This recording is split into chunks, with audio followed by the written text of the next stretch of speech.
Bienvenidos a Derecho a tu Alcance. Soy Cristina Coronado y el día de hoy vamos a responder a 4 interrogantes que gentilmente han enviado a nuestro equipo de producción y que tienen que ver con situaciones cotidianas que quizás tú tengas algo particular que le estés pasando. Por esto vamos a analizar desde diferentes aspectos estos hechos que nos han sido consultados y que tienen que ver con diversas áreas del derecho. Y esto lo hacemos precisamente porque este espacio llega gracias a Latina TV y Latina Medios con la intención de que te acerques a los instrumentos jurídicos que te dan esas respuestas a aquellas cosas que no tienes claras. Comencemos con una situación que nos ha planteado la señora María y esto dice así: soy una mujer de 50 años y me encuentro devastada. Durante 22 años conviví con Pedro, un hombre que se encontraba separado de hecho, pero que nunca se divorció legalmente de su primera esposa, y nos da el nombre de la señora, no lo diremos. Construyeron un patrimonio juntos. Compramos un apartamento, compramos un carro y hasta un pequeño local comercial. Todo esto estaba a nombre de Pedro, pero Pedro falleció y su esposa, de quien estaba separado hace más de 30 años, y además sus hijos de ese primer matrimonio, ahora me están reclamando todos mis bienes, indicando que ellos son los herederos universales. De hecho, me están amenazando con sacarme a la fuerza de lo que ha sido mi hogar durante décadas. Por eso le pregunto, ¿tengo o no tengo algún derecho después de todo lo que luchamos juntos? Fíjense qué interesante este caso, señora María, y le agradezco mucho que haya compartido con nosotros algo tan íntimo. Y tenemos que ver que hay varias situaciones acá interesantes que debemos abordar. En primer lugar, el Código Civil venezolano establece lo que es o no la figura del concubinato. ¿Y por qué tenemos que hablar de esto? Porque justamente una de las cosas que puede regularse desde el punto de vista de la ley para catalogar o no si una unión estable de hecho puede ser reputada como una unión concubinaria y en consecuencia ser extensivos los derechos de la concubina, los derechos de la cónyuge, es establecer cuáles son esos requisitos que contempla el legislador para poderlos reputar. Y en este sentido, el artículo 767 del Código Civil venezolano, que es nuestra arma principal, establece lo siguiente: se presumirá la existencia de una comunidad de bienes en toda unión estable de hecho, cumpliendo ciertos requisitos, que sea una unión singular, permanente y notoria, y que no exista impedimento para contraer matrimonio. Y es aquí en donde tenemos que detenernos porque, tal como usted lo está planteando, el señor Pedro estaba casado y así pues se inició esta relación entre ustedes, es decir, su matrimonio anterior no estaba disuelto. ¿Qué hacemos acá? Nuestra sala del Tribunal Supremo de Justicia, la sala constitucional de nuestro máximo tribunal, ha establecido algunos lineamientos en situaciones como estas. ¿Por qué? Porque mucha gente confunde lo que tiene que ver con este tipo de derechos y establecer incluso que se han perdido algunas cosas por la existencia previa de un matrimonio. ¿Qué ocurre? Cuando no se presume la comunidad conyugal, como en este caso, la comunidad concubinaria, se pueden reclamar los derechos, pero derechos que tienen que ver con aquellos bienes adquiridos durante la unión, demostrando el aporte económico. Y en este sentido, este aporte económico que usted también tuvo participación, tiene una forma fundamental de haberse creado y que constituyó justamente la adquisición de estos derechos. En este sentido, esto tampoco podríamos decir que es una presunción automática, pero sí le da a usted, señora María, la oportunidad de reclamar por lo menos lo que le corresponde en ese aporte de esa comunidad. Y de esta forma podríamos incluso equiparar lo que fue su unión a una especie de sociedad de hecho. En este sentido, es importante que usted tenga en cuenta que no se encuentra desprotegida, sino que lo que hay que hacer y que hay que hacer rápido es establecer que aunque usted no es una heredera, usted sí tiene derecho sobre esos bienes. ¿Y por qué? Bueno, desde el punto de vista legal no es una heredera porque no tenía usted la condición de concubina, pero sin embargo, si pudiésemos intentar o pudiese usted intentar una acción judicial declarativa y de partición de esa comunidad ordinaria. ¿Y cómo se hace eso? Le vamos a dar unos tips justamente como para que tenga la información de lo que podría ser y ya luego entonces usted va decidiendo según lo que escuchó el día de hoy en nuestro programa. En primer lugar, usted podría solicitar una medida cautelar y la provisión de enajenar y gravar de esos bienes. Está hablando de un apartamento, de un carro y de un local comercial. ¿Qué pasa? Lo que tiene que hacer, y lo que tiene que hacer rápido, es solicitarle justamente al tribunal correspondiente, y esto se va a calcular según si hay niños, porque en su exposición no me indica si tuvo niños con el señor, lo cual establecería la posibilidad de que esto se maneje por la vía del Tribunal de Protección, y en el caso de que no los haya, no se preocupe, porque también lo podría solicitar por un tribunal civil según la cuantía de esos bienes. Y lo que le va a solicitar a este tribunal es esta medida, es una medida de prohibición de enajenar y gravar, es decir, que no se venda ni se establezca ningún tipo de gravamen sobre estos bienes mientras se decide la parte litigiosa, mientras se sabe qué es lo que va a terminar ocurriendo según lo que tenga usted capacidad de demostrar. Por esto, decimos que si se quiere esta es la primera acción, es una acción un poco urgente por aquello de garantizar o de salvaguardar lo que sería justamente ese patrimonio que usted desea proteger. En segundo lugar, es importante que tenga en cuenta que requiere armarse de pruebas. Imagine, señora María, que usted está construyendo una especie de rompecabezas en donde requiere cada una de las piezas hasta que todo tenga forma. Ese apartamento, ese vehículo, ese local que compraron, eso dejó contratos, dejó facturas, dejó testigos, dejó fotos. Es decir, hay una cantidad increíble de pruebas que pueden demostrar tanto desde el punto de vista físico, contable, digital, relacional, de la existencia de estos bienes y de su participación. Entonces, debe usted contar con la capacidad de poder recabar todos estos medios probatorios para demostrar esta situación. Y en este sentido, esto va a ayudar a que usted demuestre su aporte. Y en el caso de que esto ocurriera, es decir, de que usted logre obtener la prueba, acá la vía judicial que yo le recomendaría es una demanda por enriquecimiento sin causa, o lo que se conoce como una especie de acción subsidiaria por un enriquecimiento ilícito. ¿Y esto es qué?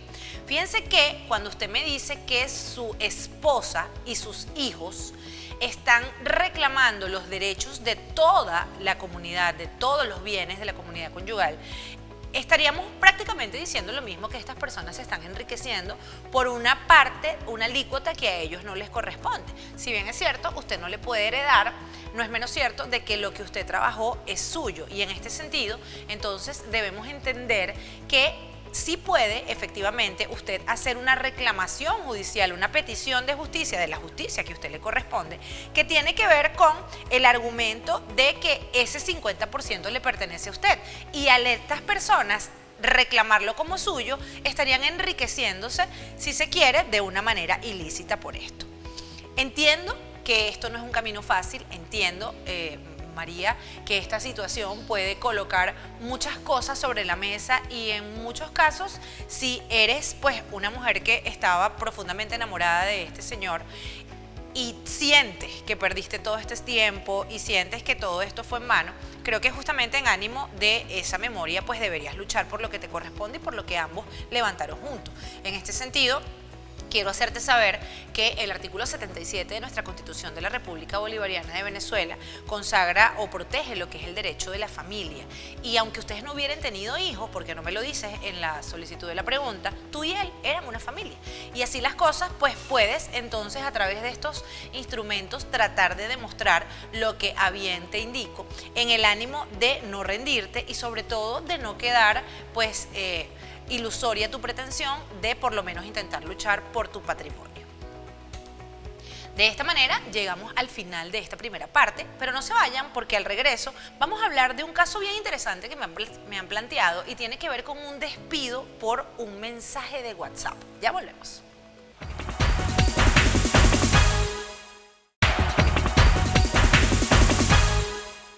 Estamos de vuelta en Derecho a tu Alcance con Cristina Coronado, y el día de hoy respondiendo, como semana a semana lo hacemos, a todas estas preguntas que ustedes muy gentilmente nos envían. En este momento le corresponde el turno a el derecho laboral, y fíjense ustedes que me parece bien particular esta solicitud de información, este planteamiento que nos hace el señor Carlos, porque se trata de lo siguiente. Mi nombre es Carlos, tengo 35 años, soy un diseñador gráfico y quiero comentarles que mi jefe me mandó un mensaje que dice lo siguiente: Carlos, hasta aquí llegamos, no te presentes el lunes. estamos reestructurando y no eres compatible con la nueva visión de la empresa. Yo llevaba 3 años trabajando y estaba cobrando por transferencia con un horario fijo de lunes a viernes, pero nunca firmé un contrato formal. Mi jefe, de paso, ahora me bloqueó y no me quiere pagar. ¿Es legal que me voten así? ¿Ese WhatsApp me sirve de algo? Me parece interesantísima esta pregunta porque en realidad, Carlos, lo que te hicieron fue un abuso de la era moderna. Es decir, utilizaron lo que tiene que ver los medios electrónicos o el WhatsApp, la tecnología, para hacer justamente este despido que consideraríamos incluso írrito porque no se corresponde con lo que debería ser y los mecanismos propios que establece la legislación laboral venezolana para protegerte como trabajador, tanto a ti como a cualquier persona que esté pasando por una situación similar. Entonces, vamos a desmarañar todo esto como para poder orientarte y saber en qué camino estás.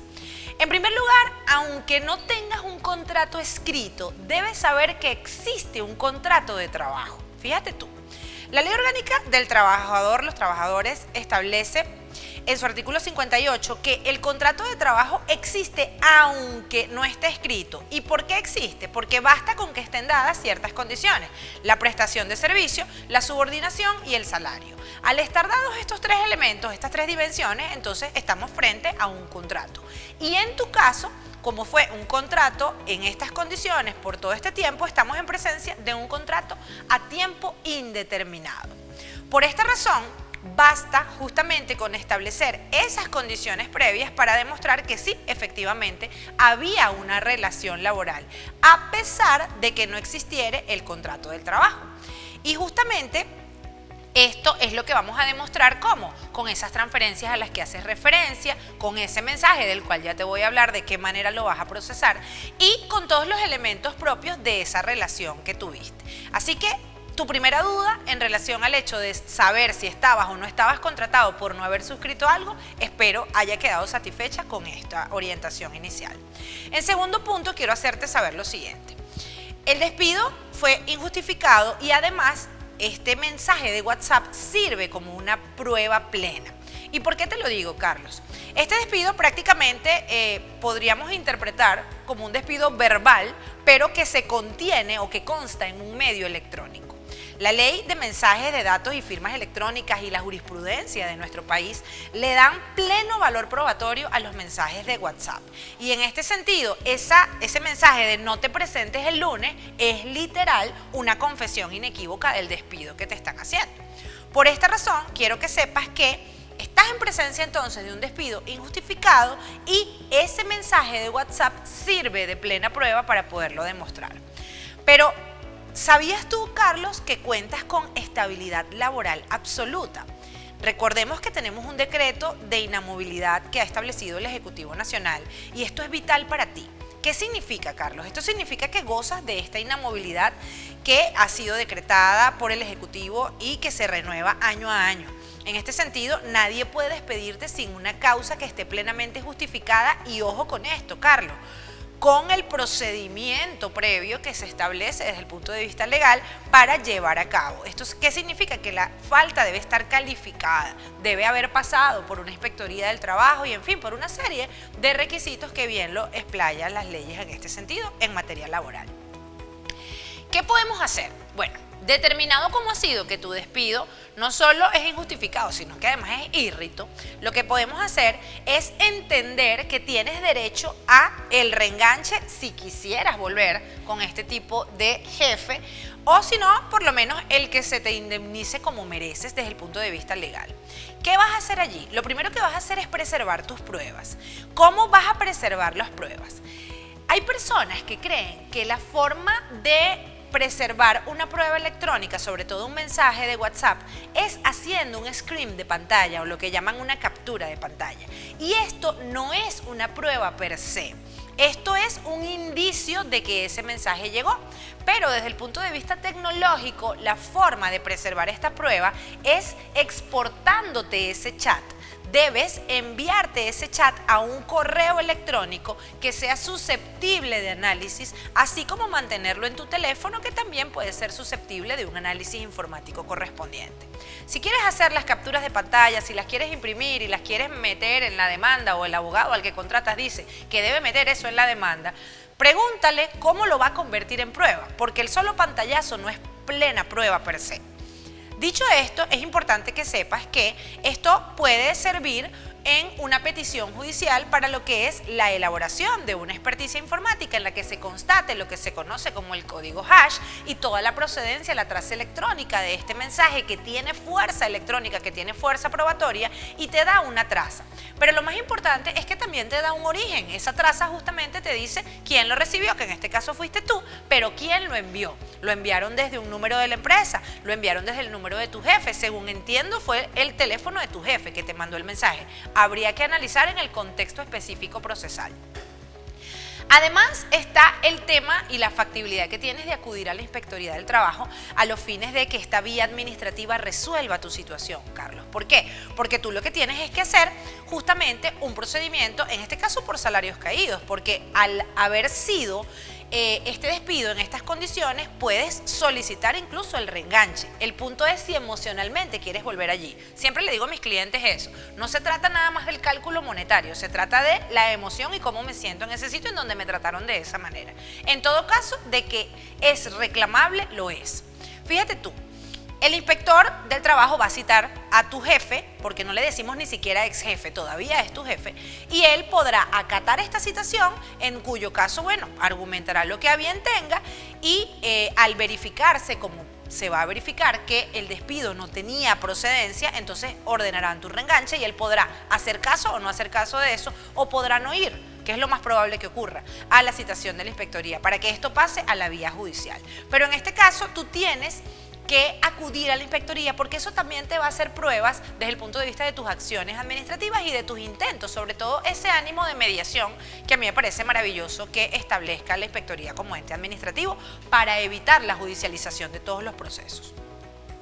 En tercer lugar, también debes tener en cuenta que mereces una indemnización, porque al fin y al cabo todos los trabajadores y trabajadoras de nuestro país merecen una salida digna de su lugar de trabajo si prestaron un servicio coherente con la dignidad y con el buen actuar, ¿no?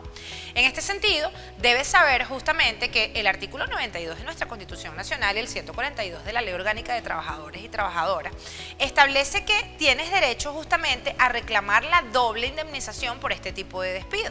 Además, doble bonos vacacionales, dobles prestaciones, dobles salarios caídos, justamente por todo esto que ha ocurrido ante esta situación. El hecho de que hayan utilizado la tecnología para despedirte, yo en realidad lo veo más bien como algo positivo, porque ya tienes ahí el instrumento electrónico para demostrar justamente no solo el despido, sino la relación laboral per se, porque si no fueres trabajador no tendrían por qué enviarte semejante mensaje. El punto es que tengas la capacidad de buscar un abogado preferiblemente especialista en derecho laboral. Solamente te estoy dando algunos tips y son mis colegas especialistas en esta área quienes están llamados justamente a tener todo lo que es el abocamiento a nivel procesal. Y una vez que lo hagas, ya sabiendo cada uno de estos aspectos, entonces puedes proporcionar las herramientas para que esto evidentemente llegue a un buen fin. El hecho de que hayas estado durante 3 años en una relación laboral sin ningún tipo de contrato no significa que estés desamparado, muy por contrario. Cuando refieres que recibiste transferencias constantes, reiteradas y de la misma cuenta en la que emanaban, allí también se constituyó plena prueba, además de todos los elementos propios de las personas con las que trabajaste, los clientes que pudiste haber atendido, producto de la empresa y en fin. Entiende que este tipo de acciones no te desamparan, sino que por el contrario, te deberían empoderar a darte cuenta que el derecho está a tu alcance. Ya volvemos.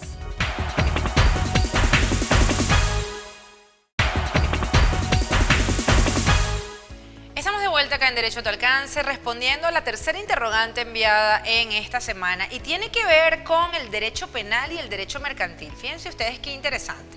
Este es el caso de Antonio y dice: mi socio vació la empresa y me dejó endeudado. Antonio y Luis eran amigos y socios al 50% en una empresa de importación. Antonio manejaba la parte operativa y Luis manejaba la parte administrativa. La empresa recibió un crédito bancario bastante cuantioso y un buen día Antonio descubre que Luis, usando la firma electrónica y manipulando los libros, transfirió todo el capital de la compañía a una cuenta personal en el extranjero y dejó de pagar el crédito. Deudas, además, con proveedores y, lo peor, se fue del país, no aparece. En este sentido, actualmente los acreedores ahora van contra el pobre Antonio como deudor solidario y establecen que incluso van a arremeter penalmente contra él por esta falta de pago. Pregunta justamente Antonio a nuestro equipo de producción: ¿puedo ir a la cárcel?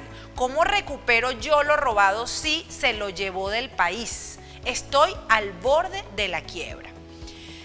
Bueno, Antonio, acá no tenemos solo un incumplimiento contractual de la sociedad que ustedes tenían. Acá tenemos una mezcla explosiva de derecho mercantil y de delitos bastante graves que contempla la legislación penal venezolana. Lo primero que debes saber es que no tienes por qué responder tú por esta situación porque tienes una cualidad de víctima. Y como quiera de que confío en que todo lo que nos estás diciendo es tal cual como pasó, entonces vamos a hacer el análisis específico de cada uno de los puntos. Fíjate tú, en primer lugar tenemos que darle nombre y apellido a esa conducta desplegada por tu socio. Esto es una apropiación indebida calificada, a mi modo de ver, y además podríamos estar en presencia de una estafa.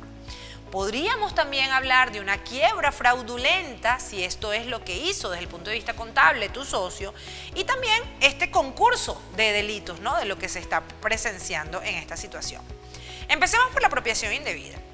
La apropiación indebida calificada está establecida en el 468 del Código Penal venezolano y consiste en esa conducta antijurídica mediante la cual el sujeto que tiene consigo algún bien se apropia del mismo sin justa causa en un ánimo de un provecho personal. En este sentido, cuando hablamos de falsificar libros, de hacer modificaciones fraudulentas que tienen que ver justamente con el lograr ese ardid criminal, estamos también en presencia de la estafa. Y esto nos muestra que son acciones que fueron llevadas a cabo para hacer incurrir en error a los involucrados en este tipo de transacción. Entonces, desde ese punto de vista, debemos entender que estamos no solo en una situación mercantil, sino ante una situación que puede tener un carácter penal, que evidentemente tiene un carácter penal y que debe ser puesta de conocimiento de las autoridades, de lo cual ya te voy a hablar. Además, está ese tema de esa responsabilidad civil, como bien nos lo planteas, ¿no? Están ahora yendo en contra de ti, están amenazándote de que van en contra de tu patrimonio o incluso en contra de tu libertad porque establecen que te van a denunciar. Fíjate tú, existe una figura que es la figura del velo corporativo, el levantamiento del velo corporativo como esa especie de responsabilidad civil ahí que viene añadida en este tipo de la empresa. Fíjate que la empresa como persona jurídica no es un escudo para delinquir. Por el contrario, justamente existe esta figura y de hecho el derecho penal de avanzada está ahora estableciendo la responsabilidad penal de la persona jurídica, pero hoy no vamos a hablar de eso. Vamos a hablar de lo que es justamente utilizar esta figura para entender de qué manera te puedes proteger. Este tema del velo corporativo significa que el otro socio no puede necesariamente o no debe necesariamente ser reputado como un cómplice cuando es capaz de demostrar que es víctima de la actuación ilícita de su socio. Y en este sentido, como quiera de que la responsabilidad penal es personalísima, debemos entonces entender que hay que hacer lo propio para demostrar qué es lo que ocurrió acá, ¿ok? Asimismo, debes poder ser capaz de obtener los elementos probatorios para caer en cuenta con esto que estás alegando. Evidentemente, no solo desde la obtención crediticia, sino también con todos los aspectos inherentes a esos movimientos bancarios, a esas firmas de estos libros a los cuales hace referencia y en fin, todo ese ardid que fue desplegado dentro de lo que nosotros conocemos como el iter criminis desde el momento de la ideación criminal hasta el momento de su consumación. Ahora bien, paso a paso, ¿Qué tienes que hacer? ¿En dónde entonces empiezo yo acá? Lo primero, evidentemente, es buscarte un abogado especialista en derecho penal, en asuntos complejos preferiblemente, porque debe tener la capacidad de moverse también con buen tino en el área mercantil y evidentemente en el área penal. En primer lugar, lo que debes hacer es denunciar al Ministerio Público y establecer que como medida urgente dicten una prohibición de enajenar y gravar en un aseguramiento de tus bienes. Yo me atrevería también a hablar, ¿por qué no?, de una alerta a Interpol si dices que ya esta persona se fue y su destino es conocido. Allí el fiscal al que le corresponda la investigación tendrá que verificar justamente los movimientos migratorios de estas personas, las trazas a nivel de banca nacional e internacional, de la cual ya te voy a hablar también cómo se hace, y empezar entonces con el conocimiento del titular de la acción penal de estos hechos que son de carácter público, de orden público, es decir, que deben ser investigados por el Estado sin mayor formalismo. Basta solo con la interposición de la denuncia del legitimado activo, es decir, de tu persona como interesado, demostrando que tu condición de socio con tu acta de tu registro mercantil, tu cédula de identidad y los documentos que a bien tengas desde el punto de vista de la probanza, si los tienes. Si no los tienes, es el Ministerio Público quien está llamado a hacer la colección de estos elementos de interés criminalístico. Ahora bien, también debes saber que puedes ejercer una acción de responsabilidad social contra este socio tuyo como administrador. Eso te lo dice o te lo faculta el Código de Comercio. ¿Qué ocurre? Eres un socio que está perjudicado, hay un abuso societario allí. Y esto significa que, evidentemente, el Estado venezolano, a través de los tribunales mercantiles, puede o debe protegerte y acceder, o en este caso, atender a tu petición judicial de que esto se verifique o se vigile, ¿no? Y en este sentido, no solo vas a ir por lo que te robaron, sino que también puedes ir por el lucro cesante que te ha generado esto. Me imagino que tu empresa, según entendí, una empresa de importación, tenía un flujo de caja, tenía unos clientes, unos compromisos adquiridos y todo esto te genera un perjuicio. Entonces aquí es importante que tengas en cuenta que puedes también solicitar una medida y ser evidentemente calculado en su oportunidad procesal correspondiente ese lucro cesante, y hasta yo me atrevería a decirte, Antonio, el daño reputacional comercial, que es tan importante la reputación. Siempre le digo a mis clientes comerciantes que el mayor activo que ellos tienen es su reputación. Entonces, ¿por qué no hablar justamente de esto? En cuanto al tema de qué hacer con esa persecución o si es factible o no perseguir ese dinero y a esta persona en el ámbito de que ya se fue del país. Y fíjate que antes muchas personas decían que bueno, que ya después de ojo sacado no vale Santa Lucía, ya la gente se fue del país y que evidentemente el dinero ya está en otros bancos y esto era como un obstáculo, pero eso ocurre por un mito o quizás el desconocimiento que hay de las figuras jurídicas que sí permiten justamente hacer la persecución de este tipo de activos. Existe la posibilidad de solicitar un bloqueo financiero internacional. ¿Y esto cómo se hace? Esto se hace a través de una carta rogatoria, mediante la cual el Ministerio Público o el Tribunal Mercantil, según fuera el caso, puede solicitar el bloqueo de esta cuenta internacional a la cual fueron a parar estos fondos. Y fíjate qué interesante, esto puede implicar incluso la inmovilización de la cuenta o la repatriación de los fondos. Me interesa mucho saber si este crédito fue un crédito privado o un crédito de banca pública, porque allí estaríamos hablando de intereses del Estado involucrados, ¿no? Ciertamente esto es complejo, ciertamente esto no es rápido, esto no es algo que sea como que bien sencillo de hacer, pero sí hay las formas y hay los mecanismos, y de allí la importancia de que te busques un especialista en la materia. La confianza, Antonio, yo siempre lo digo, es un activo que tiene muchísimo valor y que cuando se quiebra se tiene que cobrar en la mayoría de los casos posibles con la ley. Evidentemente, tú no eres un deudor, eres una víctima. Y lo primero que tienes que aclarar es eso, esta condición de víctima que te da este carácter excepcional y especial para pues demostrar que tu socio o tu otrora socio tuvo un plan delictivo que no solo lo benefició a él, sino que te perjudicó a ti y a todos los clientes que pudieron haberse visto también perjudicados como daño colateral. En este orden de ideas, mi consejo para ti es que actúes rápido, que denuncies, que te hagas de especialistas en la materia para poder dar los pasos firmes y que entiendas que esta situación no tiene por qué definirte ni como empresario, ni como comerciante, ni mucho menos como ciudadano. Ya volvemos.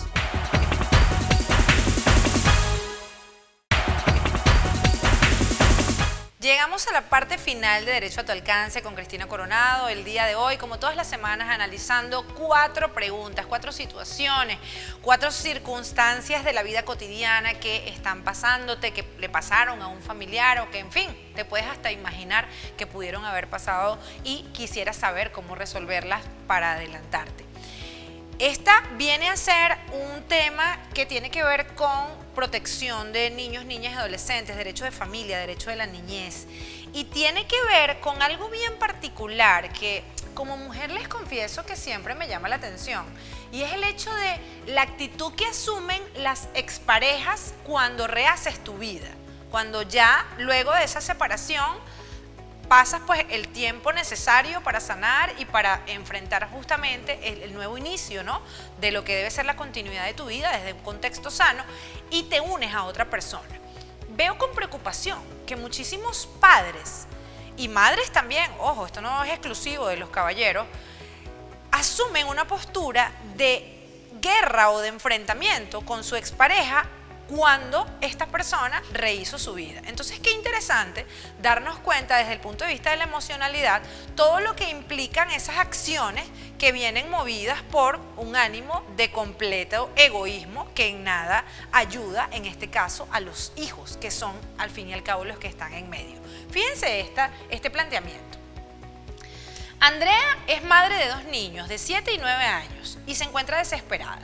Tras un divorcio contencioso, su padre, es decir, el padre de los chamos, quien siempre tuvo una relación distante con ellos, ahora al enterarse de que Andrea tiene una nueva pareja estable, la ha amenazado con demandarla por mala conducta y por quitarle la custodia.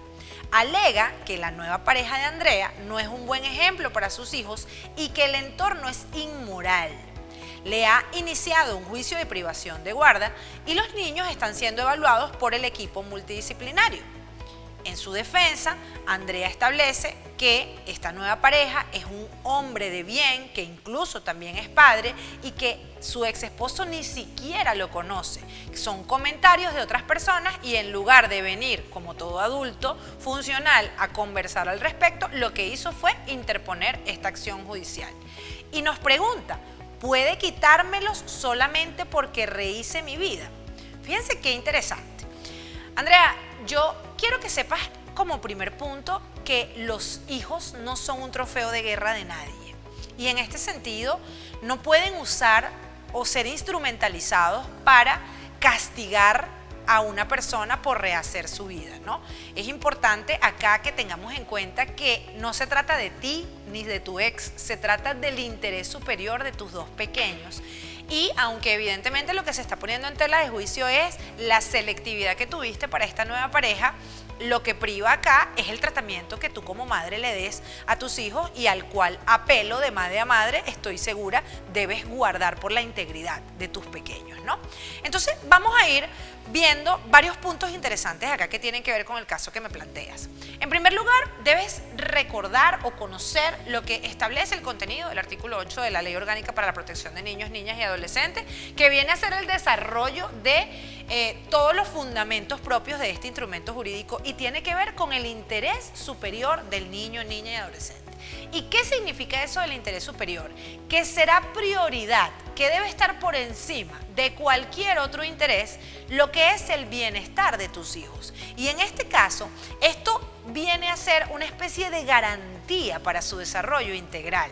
Significará todas aquellas condiciones desde el punto de vista físico, emocional, cultural, económico y de desarrollo integral que requiere todo individuo para ser alguien funcional al momento de su adultez, ¿no?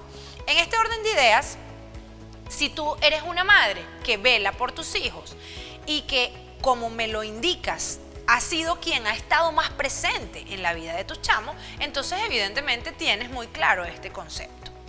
Fíjate qué pasa con relación a esto de la privación de la guarda. Esto quiero que te calmes un poco porque es algo que solo el tribunal lo acuerda por vía excepcionalísima, ¿ok? Hay por allí un dicho que tribunal no le quita muchacho a mamá.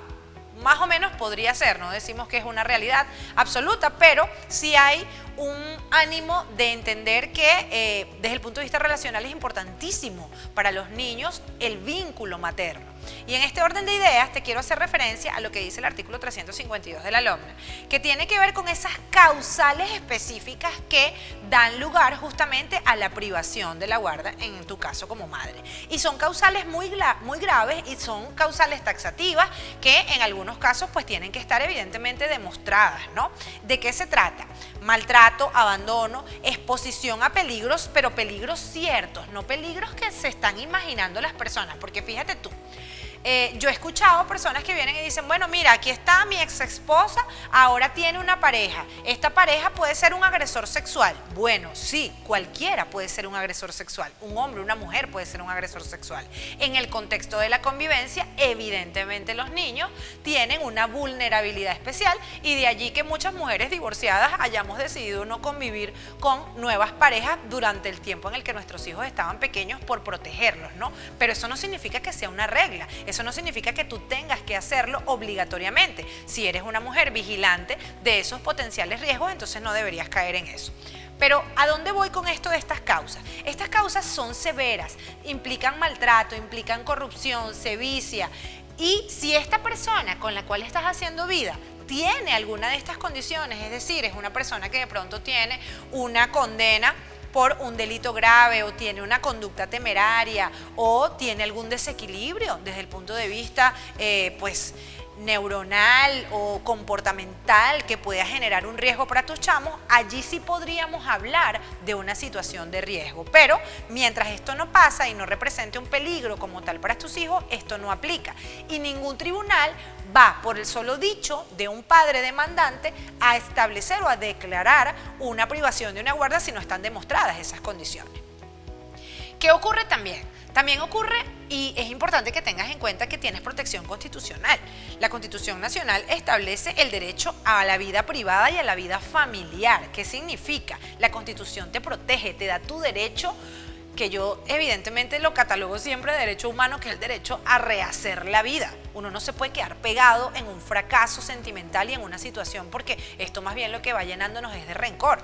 Y en este sentido, y por allá atrás se ríe mi camarógrafo y levanta las manos, bueno, de eso se trata esto, ¿no? En este sentido, esto es importante enaltecerlo en el entender del constructo de cada uno de nosotros como seres humanos, que tenemos un derecho al libre desarrollo de la personalidad y evidentemente un derecho humano a la felicidad, como llamo yo. La solución paso a paso, querida Andrea, fíjate tú, vamos a basarlo en los derechos de tus hijos, ese interés superior del niño y el derecho de tus hijos a tener una madre feliz y estable, fíjate tú. Entonces, los derechos de tus hijos te arropan en este sentido. Empecemos por aprovechar que ya hay una demanda y que va a venir un informe a través del equipo multidisciplinario del Tribunal de Protección, que dicho sea de paso está compuesto por profesionales maravillosos con la capacidad y el tino de hacer los análisis desde el punto de vista psicológico y conductual, análisis de factores de riesgo, sociales, es decir, no se trata de una sola persona arbitrariamente haciendo análisis, sino de un equipo como tal que viene presto a velar por el interés superior de tus pequeños. Entonces, ¿cómo vamos a hacer este informe? Pues bienvenido sea, que lo analicen y verifiquen justamente qué es lo que está ocurriendo allí, si hay o no un riesgo para tus pequeños, si tú lo eres, si tu pareja lo es, pero ven acá, también puedes pedirlo para él como padre, porque esto forma parte de todo el proceso judicial que se está activando. Y en este sentido, entonces, se va a demostrar que tus hijos están dentro de un hogar sano, dentro de un hogar que está pues adaptado a la satisfacción de sus necesidades. Se va a demostrar que no es necesario que se quebrante ese vínculo tan maravilloso que tienen derecho los niños a tener con sus madres, y también podrían surgir elementos e intereses de la conducta de este señor, que quizás se demuestre evidentemente su conducta temeraria. Y en base a esa conducta temeraria, yo me atrevo a ir más allá y decirte que tú puedes ejercer una acción judicial por el daño moral que te está haciendo esta persona. Eso es lo que se conoce en el derecho una litis temeraria. Cuando tú contratas a un abogado, y cuidado colega, usted que se prestó para eso, tenemos también ahí responsabilidad disciplinaria en este sentido, porque si a sabiendas de que esto no estaba pasando, usted lo hizo, entonces usted está siendo partícipe de una situación que no debería ocupar a nuestros operadores de justicia. Entonces, ¿qué pasa? Se contrademanda. Aquí lo que se hace es reconvenir en estos hechos. Visto que tú no fuiste capaz de demostrar esto que estás alegando, entonces ahora vengo yo y te afecto a ti por haberme expuesto al escarnio público, por haber expuesto a mis hijos a esta situación y por haberme afectado desde el punto de vista de lo que es mi estabilidad emocional. Esto me llevaría también incluso a que revises, Andrea, ese régimen de convivencia que tienen los chicos con el papá, porque si tenemos un padre que es capaz de utilizar este tipo de argumentos o de artimañas en un ánimo de dañarte para obstaculizarte que tú continúes tu vida, entonces tenemos un padre que puede manipular a los chicos, tenemos un padre que puede ser bastante lesivo, bastante tóxico para esos muchachos, y ahí yo me atrevo a decir que es importante que se revise ese régimen. Podríamos hacer visitas supervisadas si el informe biopsicosocial del equipo multidisciplinario dice que esta persona no está en sus cabales. Entonces es interesante que sepas que tienes este derecho. Ninguna ley debería castigar a ninguna mujer por el derecho de rehacer su vida, y ningún padre o ninguna madre debería utilizar a los hijos como una munición. No son armas, no son instrumentos de guerra, más bien por contrario, son los testigos críticos de cómo nos vamos comportando en nuestra vida con posterioridad a ese divorcio del cual ellos no pidieron participar. Entonces es interesante que compruebes y te des cuenta que no estás sola en este tipo de situaciones y que hay evidentemente herramientas que están justamente accesibles para ti para que puedas defenderte. Quiero cerrar este programa del día de hoy reflexionando acerca del hecho de que las leyes vienen a ser esos instrumentos que nos permiten colocar lo que debería por vía natural estar. Y en este sentido, recordemos que la ley no viene a ser del que más duro grita, sino del que más razón tiene. Entonces, a veces yo veo padres con grandes capacidades económicas que se hacen de bufetes robustos para amedrentar a madres que están debilitadas por el desgaste de un proceso judicial, por haber pasado por situaciones emocionales duras, justamente como la ruptura, y adicionalmente tienen que lidiar con el tema del levantamiento económico. Y es acá en donde debemos entender que cada una de estas cosas, por más compleja que sea, debe ser atendida con los especialistas en la materia y con la rigurosidad que esto caracteriza, porque al fin y al cabo se trata de comprender que independientemente de las líneas que pasen a través de cada circunstancia o de cada hecho, independientemente de cada una de las situaciones, por más complejas que puedan ser y por más engorrosas, existirá justamente la forma procesal, el mecanismo de reclamar justicia. Yo con esto me despido por el día de hoy, no sin antes invitarlo a que continuemos sintonizando semana a semana este espacio en donde iniciamos con preguntas que parecen callejones sin salida, pero que terminan siendo una avenida de justicia para todos nosotros, en donde tenemos carteles por toda esa vía que nos dice que el derecho está a tu alcance. Hasta la próxima.